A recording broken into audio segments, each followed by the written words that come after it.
Hello, I'm Dr. Chessie Wood, a clinical psychologist working in intensive care. As part of my role, I regularly work with people that have post-traumatic stress disorder or PTSD. Quite rightly, in the media recently, there's been a big focus on the emotional well-being of staff responding to the pandemic, particularly those working on the front line in critical care. You may have heard about some studies that have reported a high incidence of PTSD amongst this staff group, and I hope that this short video will help answer any questions that you may have. First of all, I want to reassure you that trauma experts agree these studies are likely to inflate the levels of PTSD. This is partly because we know that people who tend to reply to online surveys about psychological distress are those who are suffering with it. ICU colleagues have asked, will I get PTSD? Do I already have it? What can I do to look after myself and my colleagues right now? Or indeed, what does it say about me that I'm coping okay? Perhaps I'm not empathic or doing my job properly. Firstly, all these views are normal in a situation of prolonged stress. So let me explain what feelings and experiences might be showing up and how to respond to them.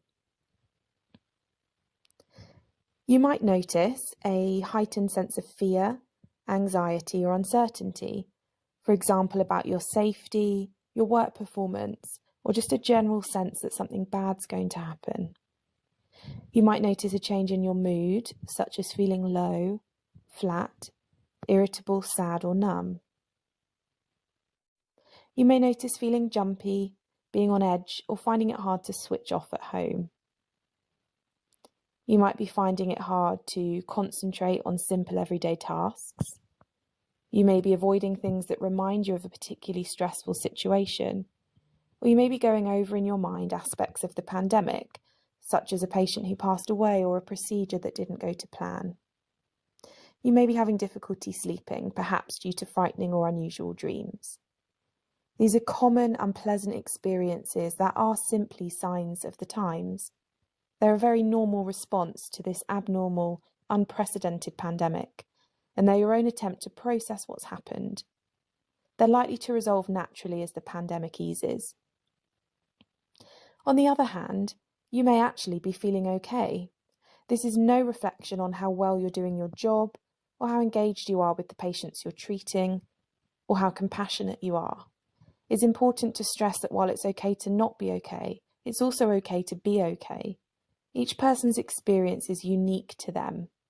Even though we're all facing the same storm, we're all in different boats. We're bound to be affected in different ways, and we all have our own automatic ways of coping with really stressful situations. If you're finding things tricky to manage, check in with yourself. Are you withdrawing from people around you? Feeling cut off from your emotions? Struggling to enjoy your leisure time? Or not looking after yourself by eating reasonably and taking a bit of exercise? Or are you doing things that might be unhelpful in the long run, such as using alcohol or drugs to avoid difficult memories or feelings? If so, it's particularly important to pause and consider these tips. Use your support network. It's especially important at the moment to keep connected. Speak to trusted colleagues or friends. Identify things you can control, such as self-care, and invest your time and energy into that. Have a switching off ritual at the end of each shift to get you out of work mode. This might include listening to your favourite song on your way home, or cycling or walking instead of driving if you can. Exercise and energising music are both really helpful ways of changing gear from being at work. Be kind and adjust your expectations of yourself. Standards you had for yourself previously may need adjusting in the pandemic. And remember that civility saves lives. Being compassionate to our colleagues is vital to all of our well-being.